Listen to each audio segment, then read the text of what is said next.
Hey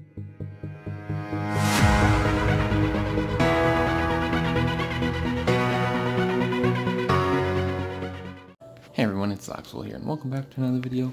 In today's video, we're going to be doing kind of a different video. It's not going to be the same usual gameplay opening stuff, anything like that. In this video, we'll be talking about the top 15 heroes that changed the game. So, let's go ahead and jump right into it. Once again, before we get started, this is the heroes in my opinion. Everybody could think of different heroes that changed the game to them, but my experience in Castle Clash, these are the top 15 heroes that changed my experience playing the game of Castle Clash. So let's go ahead and get into it. Next thing is, none of these heroes are in order from how they changed the game. They're just ones that changed the game. So first off, let's go with Dove. So the reason I put Dovekeeper is because she brought in that damage cap. She wasn't the first hero with a damage cap, but if I remember right, she was the first hero with a damage cap that was permanent. And not only that, but she hits very hard when she hits a target, and that's big. So you guys may be wondering, like, what kind of hero brought in a damage cap before her. So let's go ahead, run into the altar. Skull Knight. So when he procced, he limited his damage taken to 3,000 damage per hit. So that was the first hero that brought that into this game. Next hero is Levanica. So I put Levanica there because this hero was like the first one that could transform and then just heals his life. That had like two different kind of forms. So what I'm talking about is his magma form. Let's go ahead and we can read his skill. Regional form, so removes the buffs, deals damage, blah blah blah. Magma form deals tons of damage in the area, removes their buffs, inflicts paralyze, but when he transformed, he got all of his HP back. And that was huge. Very huge in Castle Clash. This guy, when he first came out, was one of the hardest things to kill. And he still is very hard to kill. Next one is Zafirka. So Zafirka has another damage cap, but that's not the reason that he is on this list. The reason he's on this list is because of that true damage. The true damage ignores damage reduction. So Sacred Light, Stone Skin, etc. That was very game changing in my opinion when he first came out into Castle Clash. I know it scared a lot of people when we heard about that. Next one is Walla Walla. So he wasn't the first big healer that came out, but he was the first healer that healed a lot to multiple units and debuffed to enemy heroes. And when I say debuff, like reduces their healing and movement speed is what I'm talking about with that. But he also healed his own and removed all their conditions and raised their attack. He was a huge healer out of Castle Clash. When I say he wasn't the big first healer, what I'm talking about is Golem right here. Golem was the first healer that did a lot of healing, as you can see right there. And he's down here bottom because this was one that didn't make the list, but was very close. So Golem was down there. Let's go ahead and jump into the next one. Next one is Beryl Fox.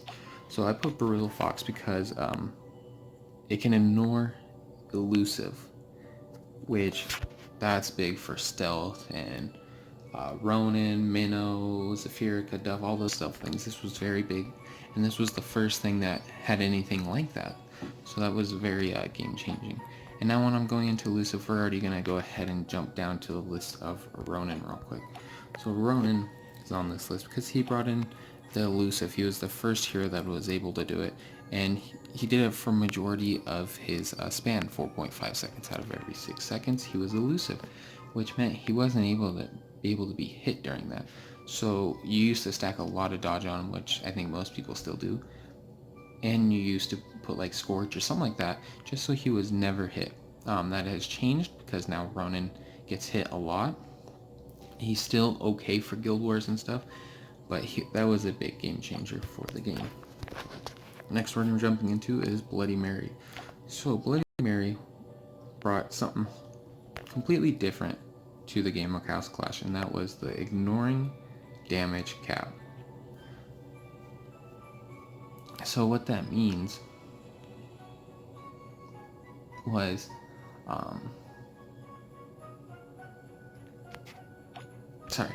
the Dove or the Zephyrica, it just ignores that, and it was able to just hit them as if they're normal heroes.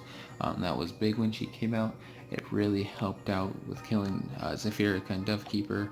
Even Levanica was very helpful. Next on the list was Gunslinger. Let's go ahead and go to Gunslinger. So Gunslinger at the time when she came out was very impactful on the game, just for the little choppers that she creates and they go out. Because with the thing with those choppers is she can have 3 of them out there on the battlefield at once, and they go to the hero. They deal okay amount of damage, or they used to at the time, but the biggest thing was they had a built-in scatter to them, and on top of it they were elusive, so they couldn't be hit. So the choppers would go to the hero, lower the energy, all that. It was a big game changer for HBM and Guild Wars. Next one I put Cupid. Cupid kind of goes with Pumpkin Duke. Those were 2 big heroes that you needed for dungeons, and even back then Lost Battlefield, Arena, all that. Cupid for the fact that he just basically fills up everybody's bar to full without a problem of energy, and then Pumpkin Duke, because we all know, increase the attack speed, and movement speed. Like, that is big. Into the next one is Ares. Ares was the first hero that brought silence into the game. Silence is a big impact in this game. There are a lot of heroes that are immune to silence now, but over the time, that was a huge impact to the game, because what he would do is silence the heroes, lower the energy, and it was very helpful in Arena and Lost Battlefield. You kind of needed him in those teams to be able to be successful. So he was a big factor back then. Next one is Trentar. I put Trentar on the list because he was the first hero that was able to revive other heroes. That was big when it first came out, just being able to revive your other heroes. Like I said, at the time, there wasn't all this breakthrough and stuff, so you'd throw him down with your team, and he would just bring back stuff. It helped out with dungeons, PvP, all that. Very helpful. We already did Ronin. Minotaur. Minotaur is one of those things that he's a base clearer. He helped out with dungeons, Arena, all that back then. Let's go ahead and go to him, read his skill. So, remember this is 14, so we can go back. Let's scroll over and we can read what his skill was back then. So, did I pass it? No, it's up here, down here more. Right here. At the time, he targets 55 random ground units in battle, dealing 230% damage, inflicting stun for 3.5 seconds, and reducing energy by 70%. This was actually very helpful in Arena back in the day, and same with bosses in Lost Battlefield and PvP, all that, because he hit multiple units, plus inflicted stun and reduced their energy. That was big. Minnow is still one of the best heroes in my opinion, but he was a big game changer. Next one is Skelly. So Skelly made this list because when Skelly first came out, he was a monster in all forms of game modes. Like, he removes busts, plus he hit and dealt 46,000 fixed damage to stuff in that area. So you would throw him out and he would just clear every hero in a base. He would just do that splash damage and it would just clear out the base without a problem. And then on top of that, he wasn't able to take damage for, like, let me see, where does it say? He was immune to stun, fear, energy reduction effects, and attacks for 3.5 seconds out of 5. So out of every 5 seconds, 3.5 of those seconds, he wasn't able to be hit. Like, that was big. And then Dovekeeper came out and was able to hit him during that, but when Skelly was first out, he was a monster because he could not be hit during that, and he just dealt a lot of damage and was a monster. Next one is Valentina. So Valentina kind of goes with that Ares of, some people are like, well, why was Valentina such a game changer? Because she was able to remove that silence from heroes. This was huge in Lost Battlefield Arena. Let's say somebody's Ares hit, but your Valentina used Revitalize, or had Revitalize and it procced. All your heroes got the energy back. Sorry, I have the hiccups. Plus, they got rid of that silence. That's huge. And those PvP modes, Lost Battlefield, she was a huge game changer when she came out, because at the time that you had the Ares and it wasn't all this breakthrough and crazy stuff happening. It was pretty simple. You had Ares, Pumpkin Duke, like Multanica, Minnow, Spirit Mage, stuff like that is what you were using back then. So she was a big game changer when she came out. So heroes that didn't make the top 15 but were pretty close. Let's go ahead and go over them. First one is Occultist. Once again, these aren't in order. The reason Occultist is because when he's able to cast that shield, so he ignores all damage during that, but doesn't ignore it. He's still getting attacked, but he's reverting all the damage into HP. That's huge. That was the first of that. Very helpful in a lot of game modes, and it's still helpful. Just being able to convert the damage into HP. Next one is Athene. The reason Athene is so big is because she was able to give multiple friendly heroes an attack speed boost, but also an energy boost. That's huge. Like I said, that's back then, any hero that could get an energy boost, that was very helpful. Same with attack speed and all that. She was a big hero that was introduced into the game at the time. We already went over Golem, of why he was such a crazy hero back then. He didn't make the list because Wallet was so much of a better healer and impact the game more than Golem did. But Golem, as you can see, heals allies for a total HP equal to 640% attack and reduces their damage taken by 63%. He is a huge healer. He is nothing but support. You did not want him for damage.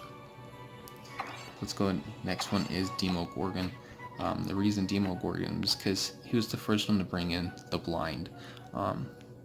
It isn't as big now, but back then, being able to blind the heroes on top of that monstrous damage that he was able to do was huge. That blind, like I said, it was absolutely crazy. Being blinded and your heroes weren't able to hit other heroes. Next one is Artica. So Artica was the first hero to be able to freeze. Freeze was a new type of stun, and back then it wasn't, like I said, stuff wasn't crazy, so nothing was really immune to this at the time. It's like the Entangle that our sages have today.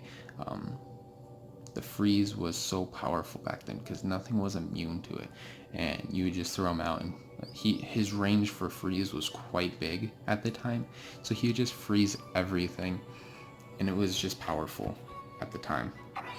Next one is Anubis. Anubis, when he was introduced, it was crazy just for the fact that he dealt quite a bit of damage, but not only that, to 100 enemies. 100, that was huge for PvP, clearing out the troops or heroes or dungeons. He dealt a lot, but on top of it, reduces their attack by 47%. This was huge when he came out, and then was able to revive 3 times. It was crazy when Anubis came out. He was a super good hero, very game changing for a lot of different things in the game. Another hero that was quite big that I didn't have. Oh yeah, they're up here in these. That's right. So first one's Lazulix. The reason I picked Lazulix, he wasn't the first hero to introduce a freeze or anything. The reason I picked Lazulix was for the fact that when he procced, he wasn't able to be hit, but also his range was massive in that freeze. He was a very powerful hero when it came out, and he still used a lot and very powerful, just for the fact that he can't be attacked. No damage goes to him, and his freeze is massive, and his range is massive. The next one was Skull Knight. We already went over it. He was the first hero to bring in like a limited damage intake, and that was very helpful in some things. At the time, Skull Knight was a monster. I mean, he falls over like a sack of potatoes now, but when he was introduced in the game, he was a monster to the game. Which everybody's like, well, most new monsters or heroes are.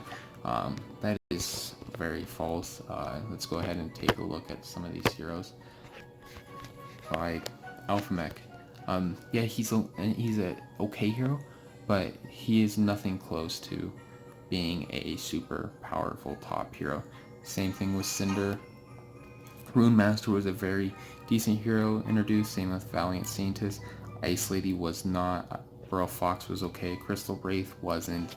Rambard was okay. Jumbear, he's okay, but he's not that good. Landwalker, terrible hero. Blade Mary was okay. Hotshot, Queen Wasp, both awful. These three right here, Zephyrica, Cultist, Phobos, all three good. Zavalin was bad. Ripper was good. Cosmo was okay. Resolene was okay. Plant Warrior was bad. Commodore was bad. Azulix was good. Like, it's kind of hit or miss with these heroes. Like, not every hero introduced was a good hero at the time. And let's even go back a little farther to some of these older heroes and take a look. Like, Harpy Queen wasn't good. Warlock was an okay hero for sniping. Siren was not. Pixie wasn't. Santa Bloom was okay. Orcsbane, Death Knight were terrible. Like, not every hero introduced was good. So, like I said, that was my opinion on the top 15 heroes that impacted the game, plus a few that like didn't make the list but were very close. If you guys enjoyed, please drop a like. I'd really appreciate it. If you guys want to see more videos in the future, subscribe to the channel. Thank you guys for watching, and see you in the next video.